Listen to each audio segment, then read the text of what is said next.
Les obstacles à l'écoute. Dans notre quête pour écouter la voix de Dieu, il est essentiel de reconnaître les obstacles qui peuvent entraver notre capacité à entendre son appel.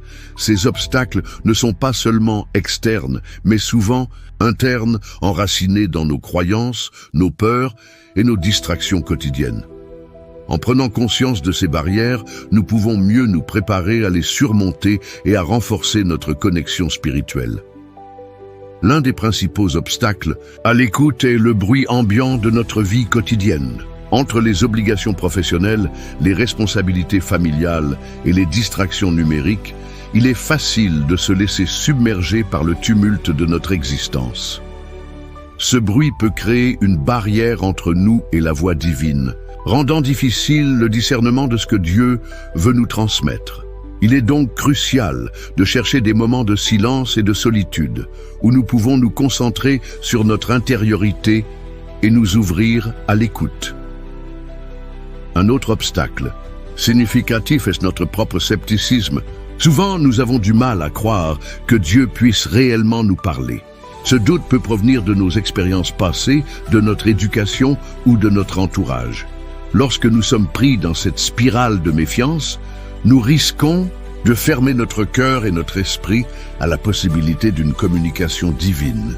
Cultiver une foi ouverte et réceptive est essentiel pour surmonter ce scepticisme et accueillir les messages que Dieu a pour nous. De plus, nos attentes personnelles peuvent également nous empêcher d'écouter clairement. Nous avons souvent des idées précises sur la manière dont Dieu devrait s'adresser à nous ou sur le contenu des messages que nous souhaitons recevoir.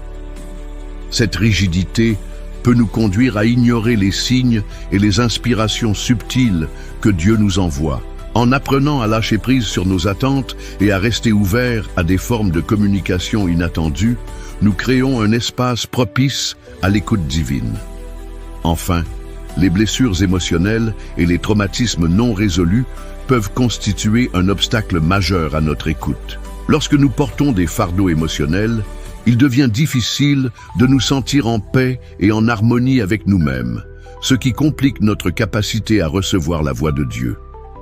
La guérison de ces blessures est un processus nécessaire pour libérer notre cœur et notre esprit, nous permettant ainsi d'accueillir pleinement les messages d'amour et de guidance que Dieu souhaite partager avec nous.